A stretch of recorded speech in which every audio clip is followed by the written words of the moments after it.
I call Hannah Rafiti Maipi Clark to make her maiden statement.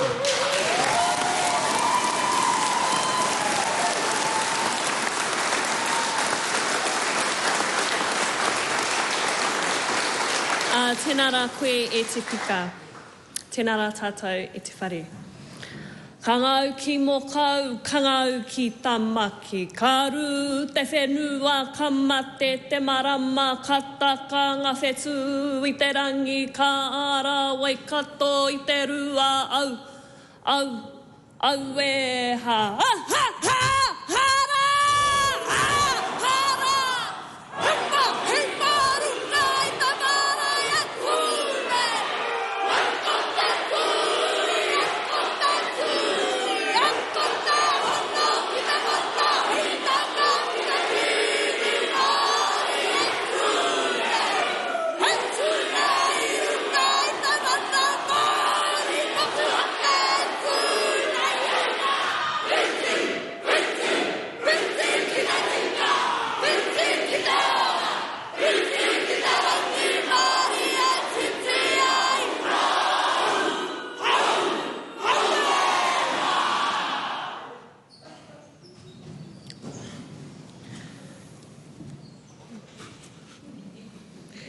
Hikoi ko te uira, papa te whatitiri, whakaeke heke ana mai te kohanga ki runga o Paremata. Kua rā ke ahau i te papa o te whenua, kua kite ahau i ngā whetu e tūtakitahi ana, ko matari ki te kairuri, ko atitahi kai te taumata o te mangaroa. Ko te atua tō kupiringa, ka puta, ka ora. He tongi kura nā kingi tāwhiao. Kai taku kingi tūheitia, pōtatau te whirowhiro o te tuawhitu, me te whare kāhui ariki whānui, te puhi ariki o te motu, ngā waihono i te pō, kua rangatira tō tātou nei pō i a koe. Rire hau, pai mārire.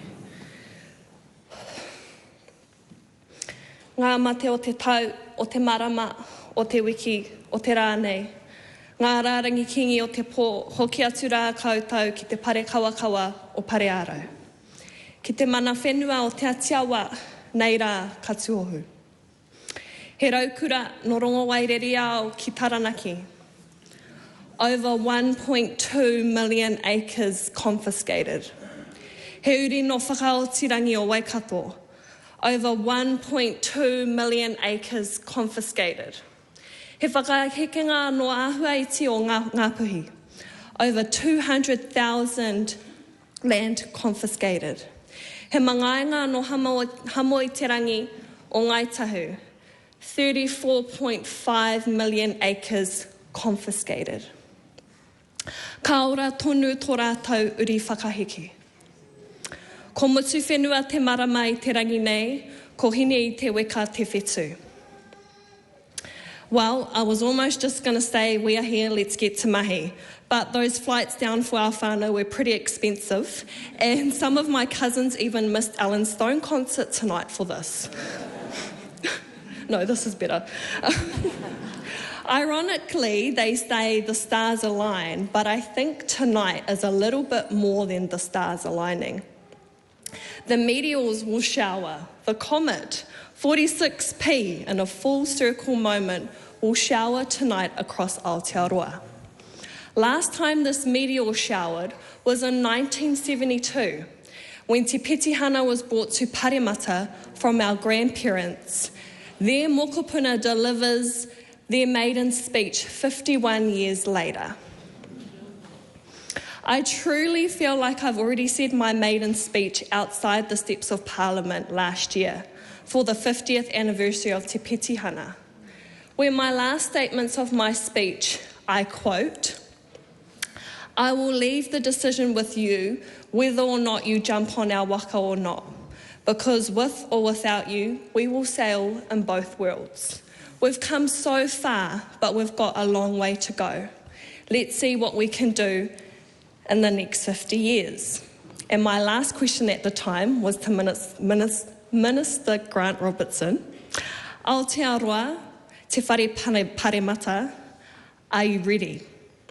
A whole year later, we can say we have made it inside the house. and we have arrived. We are here. We are sailing. We are navigating, just like our ancestors once did. And the biggest ocean in the world, Te Moana Nui a Kiwa, even though some others aren't even jumping on the waka kotahi.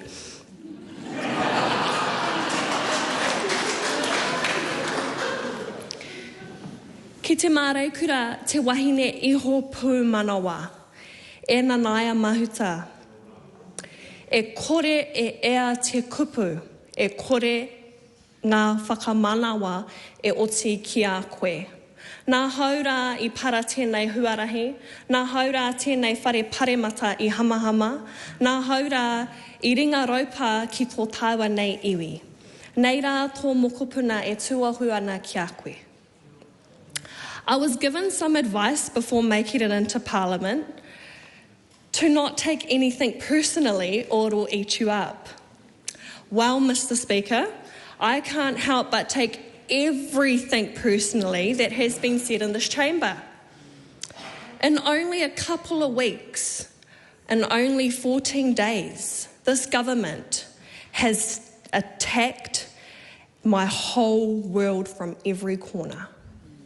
Health, taiao, wai, whenua, natural resources, Māori wards, reo, tamariki, and the rights of me and you to be in this country under te tiriti.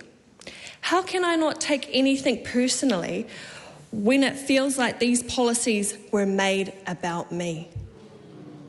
E kore rawa au e tuku I te mana kia koutou ki te pehi nei tōku nei ao.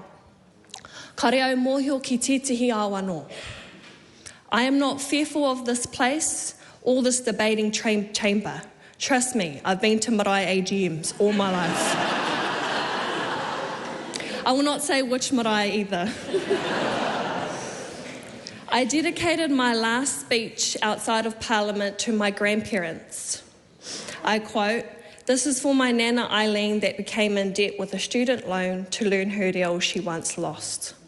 This is for my Nanny Rāmari that was ashamed as a little girl of her name. This is for my Papa Albie that worked in a blue collar all his life to fit in society. This is for my Pop that still finds it hard to have confidence to sit on the pie.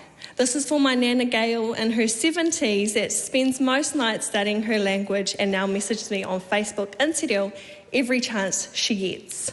This is for my koro taitamu that wanted me to come here with a hammer and red paint."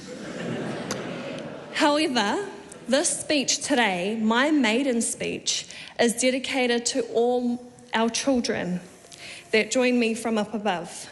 Our wharekura, our kura, to my younger siblings, my goddaughter, my nieces and nephews from up above.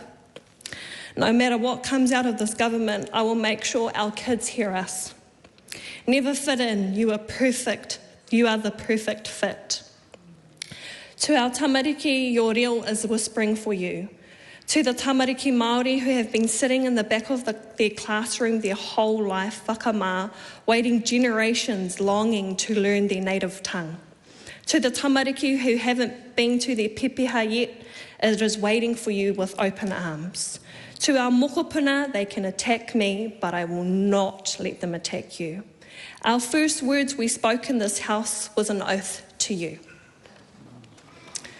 To Hauraki Waikato, I am at your service in and outside of Parliament. I will die for you in these chambers, but I will live for you outside these four walls.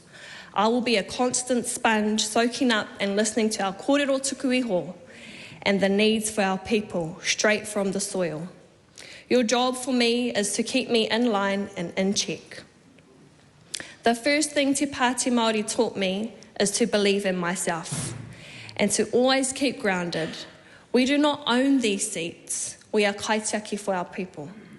We are not the ones, but we are the kaikarere from the home base to the beehive. We are the protectors in here and the providers in our home.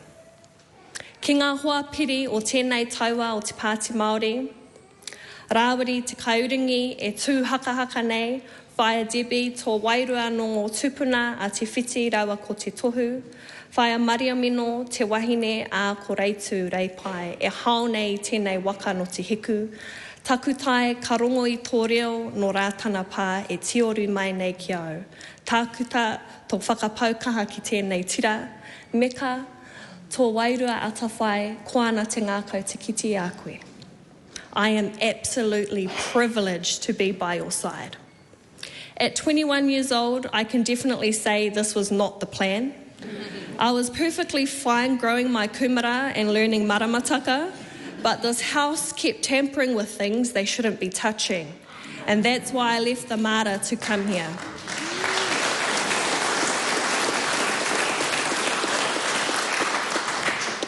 To my whānau who have travelled near and far from across the motu and everyone watching at home, I see you, I hear you, and I feel you, but I cannot thank you enough.